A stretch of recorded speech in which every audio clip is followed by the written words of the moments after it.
పలు వివాదాలకు కేంద్ర బిందువు అయిన ప్రొద్దుటూరు స్థానిక విజయనగరం వీధిలోని ఫ్లోరెన్స్ హాస్పిటల్ సీజ్ చేసిన deputy DM and HO Shivaprasad Reddy. Vizianagaram వీధి నందు doctor Sai Prasad family physician పేరుతో నిర్వహిస్తున్న ఫ్లోరెన్స్ హాస్పిటల్ నందు అనుమతులు లేకుండా కాన్పులు, అబార్షన్లు నిర్వహిస్తున్నారని ఫిర్యాదులు వెల్లువెత్తున్న నేపథ్యంలో అలాగే భావన అనే మహిళ పాత్రికేయుల సమావేశం ఏర్పాటు చేసి తన బిడ్డ మరణానికి కారణం ఫ్లోరెన్స్ హాస్పిటల్ యాజమాన్యమని, సదరు నర్సు రంగమ్మ అలియాస్ రాజుపై కఠిన చర్యలు తీసుకోవాలని ఫిర్యాదు చేయగా స్పందించిన వైద్య ఆరోగ్య శాఖ అధికారులు మంగళవారం ఉదయం ఫ్లోరెన్స్ హాస్పిటల్ను సీజ్ చేశారు.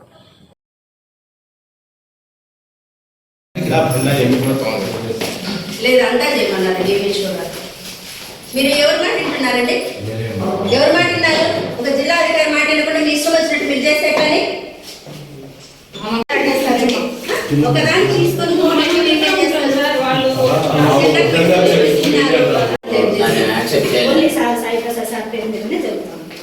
సాయి ప్రసాద్ ఏం చేస్తాము? ఎంబీబీఎస్ ఓన్లీ ఎంబీబీఎస్ పెట్టుకొని చేయలేదు మేడం. నేను ఏ కేసులు కండక్ట్ చేసుకోవడం లేదు మేడం. మరి చేసుకోకపోతే నీ దగ్గర డెలివరీస్, అబార్షన్స్ అయితాయని మళ్ళీ ప్రెస్ వాళ్ళు ఇస్తున్నారు కదా మేడం. కాదు మేడం, నేను మేడం ఉన్నప్పుడు జరిగినవి ఏం జరిగినాయి అంటే నేను జినైన్గా నేను తనకు చూపించినాను మేడం సార్ వాళ్ళకి. ఇవన్నీ ఎందుకు వస్తాయి? ఇవన్నీ ఏం అవసరం? ముందు మేడం వాళ్ళు ఉన్నప్పుడు పెట్టుకునేటి మేడం. ఆ రోజు నుంచి ఈ రోజు వరకు ఇంత నీట్ గా ఉండదు కదా. రోజు క్లీన్ చేసుకుంటాం మేడం, పొద్దున సాయంత్రం రోజు క్లీన్ చేయించుకుంటాను. యూజ్ చేసుకోవడానికి చేయించుకుంటాను. అట్లానే కాదు మేడం, డస్ట్ ఫామ్ అవుతుంది కదా మేడం. నేను ప్రతిదీ క్లీన్ చేసుకుంటాను. లేబర్ పెట్టినప్పుడు సీజ్ చేస్తాం కదా. నేనైతే ఒప్పుకోను మేడం, ప్లీజ్. ఎందుకు ఒప్పుకోవు? నువ్వు ఎవరు ఒప్పుకోను అనే దానికి ఎవరు? నీకు మొత్తం సీజ్ చేయాల్సి వస్తుంది. కాకపోతే నీ గైనిక్ విభాగం మాత్రం నేను సీజ్ చేస్తా.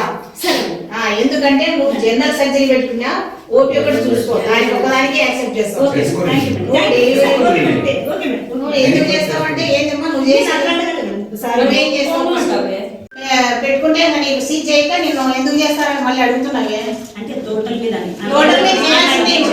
టోటల్ చేసేస్తాను నేను. బర్త్ సర్టిఫికెట్లు బర్త్ సర్టిఫికెట్లు ఆఫీస్ లో మున్సిపల్ ఆఫీస్ కి ఇస్తాను.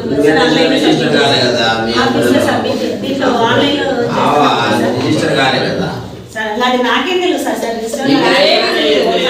లేదు. లేబర్ చేయకూడదు, ఏదే కానీ నువ్వు లేబర్ టచ్ చేయకూడదు. ఓన్లీ జనరల్ మెడిసిన్, అది కూడా సాయి ప్రసాద్ అనే డాక్టర్ మాత్రమే చూడాలి. వేరే ఎవరు ఈ హాస్పిటల్ ఎంటర్ కాకూడదు. ఒకవేళ ఎంటర్ కావాలని నీకు ఇంట్రెస్ట్ ఉంటే ఆన్లైన్ ద్వారా నేను పలాని డాక్టర్స్ కోరుకుంటున్నాను, వాళ్ళని అపాయింట్ చేసుకుంటాను పలాని సర్వీసెస్ కోసమని నువ్వు యాక్సెప్ట్ చేసిన తర్వాత చేసుకోవాలి. అంతేగాని వితౌట్ యాక్సెప్టెన్స్ లేకుండా నీ ఇష్టం వచ్చినట్టు నువ్వు చేస్తా ఉంటే ఆ పిల్లోళ్ళు అక్కడ పోయి చనిపోతా అంటే వాళ్ళకి సరైన సర్వీసెస్ లేకపోతే వాళ్ళందరూ ఈ విధంగా పేపర్లలో వేస్తా అంటే మేము పని చేయడం లేదని వేస్తా అంటే ఏంటమ్మా మీరు ఇలా చేసుకుంటా పోతా అంటే ఏ చట్టం నీ చేతిలోనేనా? చట్టము నీ చేతిలోనే, ప్రెస్సు నీ చేతిలోనే, జనాభా నీ చేతిలోనే, గర్భవతులు నీ చేతిలోనే పెట్టుకొని ఉంటావా? అంటే ఇంకా పోలీసు వాళ్ళు అవసరంలే, ప్రెస్ వాళ్ళు అవసరంలే, డిఎంఎండ్హెచ్ అవసరంలే, ఇక్కడ ఉండే మెడికల్ స్టాఫ్ అవసరం. ఒక్క మెడికల్ చేసినంత మాత్రాన్ని ఇంత రైట్ రాయిగా ఎట్లా మాట్లాడుతున్నాను? ఎలా మాట్లాడతావు నువ్వు? అందరి పనులు నువ్వే చేస్తావు, మా పని మేము చేసేదానికి వచ్చినావు, వాళ్ళ పని వాళ్ళు చేసేదానికి వచ్చినారు. ఎవరి పని వాళ్ళు చేయాలి కానీ అందరి పనులు నేనే చేస్తానని పెట్టుకుంటే నీకు సీజ్ చేయక నేను ఎందుకు చేస్తారని మళ్ళీ అడుగుతున్నావే. అంటే టోటల్ చేయాల్సిందే. ప్రస్తుతానికి టోటల్ చేసేస్తాను నేను. బర్త్ సర్టిఫికెట్లు బర్త్ సర్టిఫికెట్లు ఆఫీస్ లో మున్సిపల్ ఆఫీస్ సార్. నాకేం తెలుసు సార్ ఆల్రెడీ ఫస్ట్ లో ఒకసారి చీజ్ చేసినాడు. చీజ్ చేసినాడా లేదా?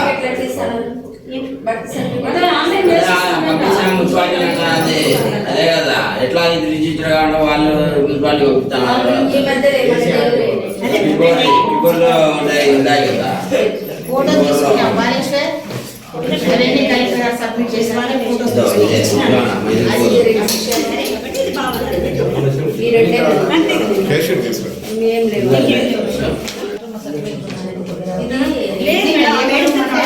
మాట్లాడేటప్పుడే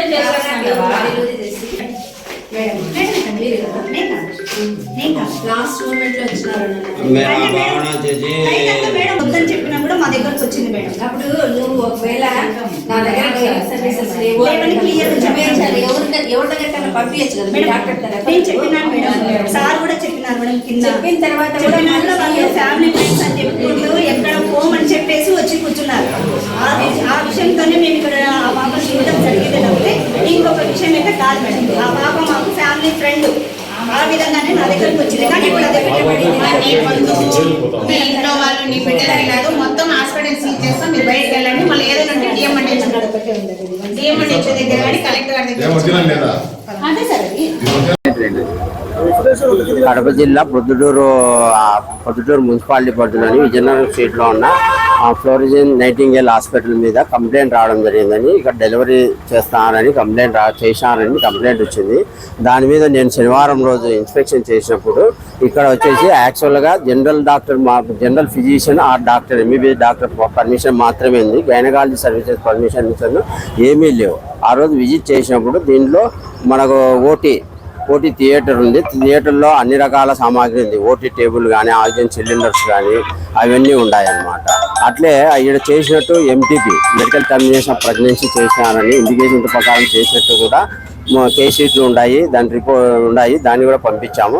అట్లే ఫిబ్రవరి మంత్ ఈ ఇయర్లో 2 కేస్ షీట్లు ఉన్నాయన్నమాట. ఒకటి సిజేరియన్ సెక్షన్ చేసినట్టు, ఒకటి నార్మల్ డెలివరీ చేసినట్టు కేస్ షీట్లు ఉన్నాయి. ఆ రోజు మేము డిఎంఎస్ఓ సార్ గారికి అంత ఇన్ఫర్మేషన్ పంపించాము. ఇది కలెక్టర్ సార్ దృష్టికి పోవడం వల్ల కలెక్టర్ సార్ ఆదేశాలు, డిఎంఎస్ఓ సార్ ఆదేశాల మేరకు ఈరోజు ఈ హాస్పిటల్ సీజ్ చేయమని చెప్పడం జరిగింది. అందుకని మేము కడప నుంచి సార్ పిఓ రమేష్ సార్, ఆ పిఓ అభిషేక గారు, డెమో సెక్షన్ నుంచి భారతి మేడం డెమో అండ్ వాళ్ళ టీం అందరూ రావడం జరిగింది. వచ్చి ఈ హాస్పిటల్ని ఈరోజు సీజ్ చేయడం జరిగిందండి. ఇప్పుడు ఈ సాయి ప్రసాద్ డాక్టర్ పాత్ర ఏంటి సార్? ఇది మామూలుగా సార్ వచ్చేసి ఎంబీబీఎస్ డాక్టరు, మేనేజింగ్ డైరెక్టర్ వచ్చి రంగమ్మ అలియాస్ రాజానాయమ, దీనికి మేనేజింగ్ డైరెక్టర్ ఈ హాస్పిటల్కు. సార్ ఎంబీబీఎస్ కన్సల్టెంట్గా ఇక్కడ ఉన్నారు. దాంట్లో జనరల్ ఫిజిషియన్కి మాత్రమే ఆయన ఎలిజిబుల్, అది చూడడానికి మాత్రమే కన్సల్టెంట్గా దీంట్లో ఉన్నారు. ఆయనకు తెలియకుండానే చేస్తాను. మీ దృష్టికి ఏమన్నా?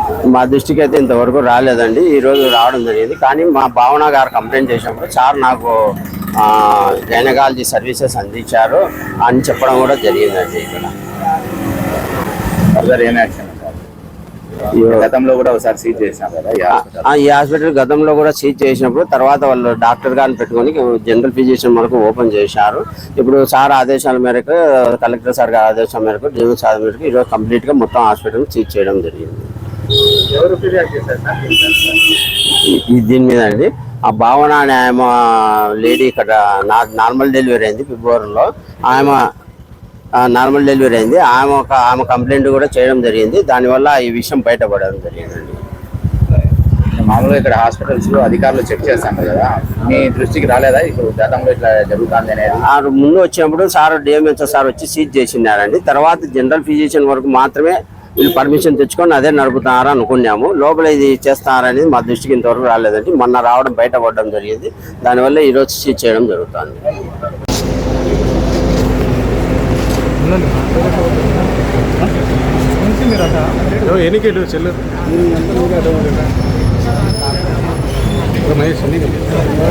ఎంఆర్ఓ గారు కొంచెం సైడ్ సార్, సైడ్ కా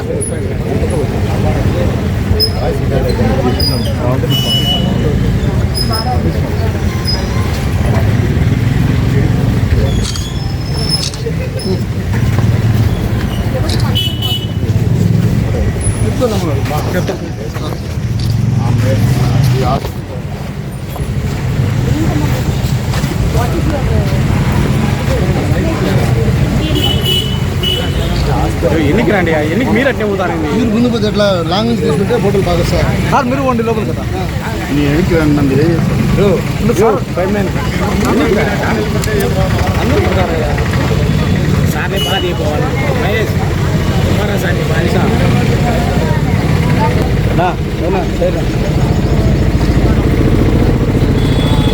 బాగా సెల్లు పడుతున్నా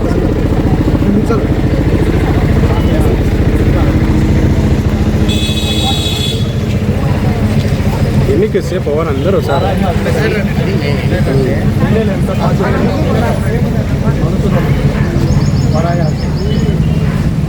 ఈ హాస్పిటల్లో మా మిషన్ డెలివరీ అయింది. మా ఇన్ఫ్లుయెన్స్ లేకుండా అతను అతను మా ఇన్ఫ్లుయెన్స్ ఇవ్వకుండా బాబు ఏడ్చలేదని చెప్పకుండా వారాహి హాస్పిటల్లో ఉన్నారు. వాళ్ళ సిస్టర్ ఇద్దరు వచ్చి బాబుని వాళ్ళ కార్లో తీసుకుని వెళ్ళారు. తీసుకొని వెళ్ళిన తర్వాత బాబు కండిషన్ వచ్చేసి అక్కడ వెళ్ళిన తర్వాత ఫిట్స్ రాగానే ఫిట్స్ ఇంజక్షన్ ఇచ్చారు. ఇచ్చిన తర్వాత మీ బాబు condition brain damage, liver damage, infection, fits ఉన్నాయి, మనం ఎన్ని మీకు ఖర్చు తీసుకోవాలా లేకుంటే హైదరాబాద్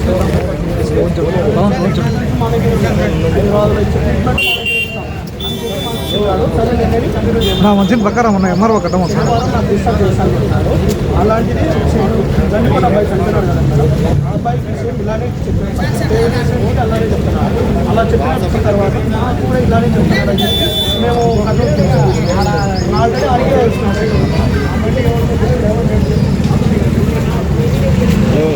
మేడం బాబు కండిషన్ బాబు చూడండి మేడం. ఇలాంటి బాబు డెలివరీ కూడా నార్మల్ అయింది మేడం. ఫస్ట్ డే మేడం, ఈ సెకండ్ డే, ఇది ఫ్రైడే, సాటర్డే నాకు డిశ్చార్జ్ చేస్తాను. చనిపోయిన తర్వాత ఉన్నాడు రోజులకి రోజు ఇన్ఫెక్షన్స్ ఇన్ఫెక్షన్ 5-6 లక్షలు మెడిసిన్స్ తీసుకున్నాను సార్. అసలు వ్యాపారం అయిపోయింది మేడం.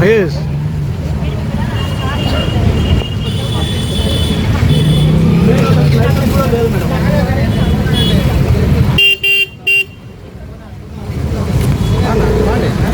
చూడండి మేడం, ఇదే ఇష్యూ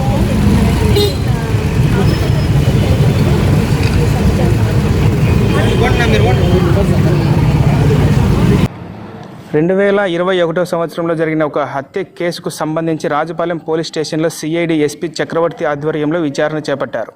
రాజుపాలెం మండలం వెంగళాయపల్లె గ్రామానికి చెందిన తనీష్ రెడ్డి అనే బాలుడు 2021 సంవత్సరం ఆగస్టు 7వ తేదీన హత్యకు గురయ్యాడు.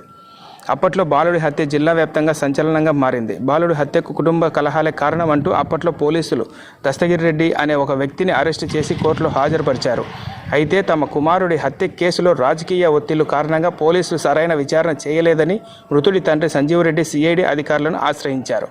దీంతో నేడు మృతుడు తనీష్ రెడ్డి హత్య విషయమై సిఐడి ఎస్పీ చక్రవర్తి ఆధ్వర్యంలో రాజుపాలెం పోలీస్ స్టేషన్లో హత్యకు సంబంధించిన వివరాలు సేకరించి విచారించి అనంతరం కొన్ని ఫైల్స్ను అధికారులు తమ వెంట విజయవాడకు తీసుకెళ్లాలని వెళ్లారు.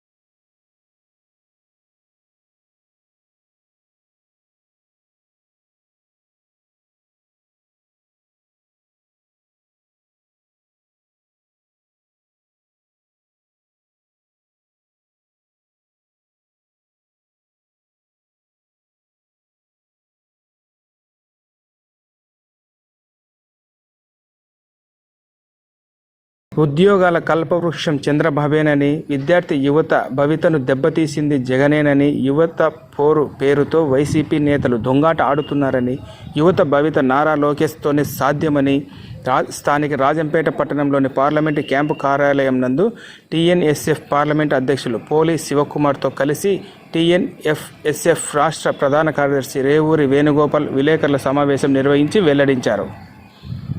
ఎందుకంటే లాస్ట్ గవర్నమెంట్లో చూసాం, దాదాపు 4,271 కోట్ల రూపాయలు బకాయిలు పెట్టి వెళ్ళిపోయిన జగన్మోహన్ రెడ్డి ఇంటి ముందు వైఎస్ఆర్ నాయకులు ధర్నా చేయాల్సిన అవసరం ఉంది. వచ్చిన 9 నెలల్లోనే కూటమి ప్రభుత్వం దాదాపు 788 కోట్ల రూపాయలు రీఎంబర్స్మెంట్ డైరెక్ట్గా కాలేజీ యాజమాన్యం అకౌంట్లో డబ్బులు వేసిన పరిస్థితి. అంటే విద్యార్థులకు ఎటువంటి ఇబ్బంది జరగల. అయినా కూడా ఫీజు పోర్ కార్యక్రమం ద్వారా ప్రజలకు ఏం మెసేజ్ ఇవ్వాలనుకుంటా ఉన్నారు? రొంతన బుద్ధి ఉందే వైఎస్ఆర్ కాంగ్రెస్ పార్టీ నాయకులకు, కార్యకర్తలకు ఒకసారి ఆలోచన చేయండి. ఎందుకు కార్యక్రమం చేయాలి? ప్రజాస్వామ్యంలో ప్రజాస్వామ్యబద్ధంగా ఏమన్నా అన్యాయాలు జరిగితే వాళ్ళ తరపున పోరాటాలు చేసే హక్కు రాష్ట్రంలో దేశంలో ఎవరికైనా ఉంది. కానీ ఇక్కడ ఏ అన్యాయం జరగకుండా కేవలం వైఎస్ఆర్ కాంగ్రెస్ పార్టీ మనుగడ కోసం, ఆ పార్టీ యొక్క ఉనికి కోసం ఈ యొక్క ఫీజు పోరని చెప్పి కార్యక్రమం తీసుకుంటా ఉంది. రాష్ట్రంలో విద్యార్థులు ఆలోచించాలి.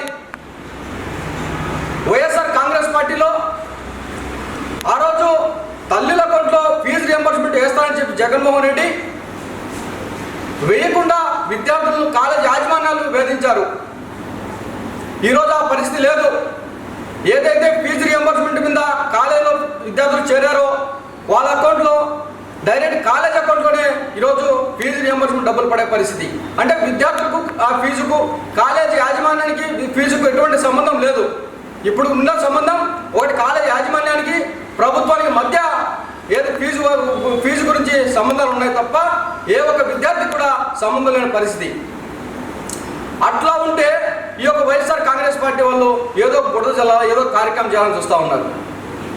గతంలో చూసాం, దాదాపు 2014-19 మధ్యలో 16 లక్షల మంది విద్యార్థులకు ఫీజు రియంబర్స్మెంట్ గత ప్రభుత్వంలో తెలుగుదేశం ప్రభుత్వంలో ఇస్తే వైఎస్ఆర్ కాంగ్రెస్ పార్టీ ప్రభుత్వం ఏం చేసిందయ్యా, దాదాపు 9 లక్షల మంది విద్యార్థులు మాత్రమే ఫీజు రియంబర్స్మెంట్ ఇచ్చింది.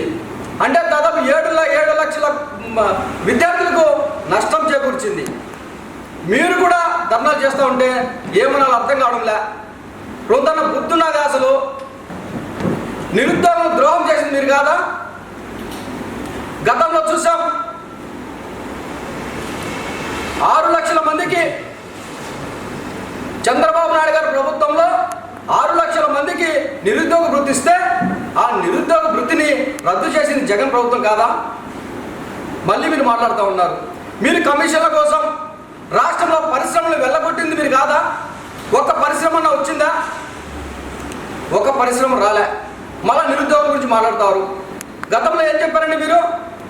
2,30,000 ఉద్యోగాలను ఒకటేసారి నోటిఫికేషన్ ఇస్తానని చెప్పి ప్రతి జనవరి 1వ తారీఖు నాడు నూతన జాబ్ కార్డు రిలీజ్ చేస్తారని చెప్పి ఒక్క జాబ్ అన్న రిలీజ్ చేశారా? అప్పుడు కూడా మోసం చేసే పరిస్థితి. అయినా కూడా మీరు ఫీజు పోరు, యువత పోరు అని చెప్పి కార్యక్రమాలు తీసుకుంటూ ఉంటే ప్రజలు నవ్వుకుంటూ ఉన్నారు.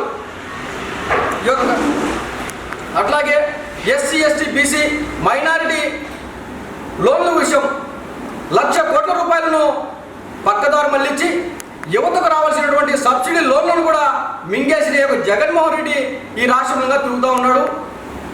అది కూడా గమనించాల్సిన విషయం.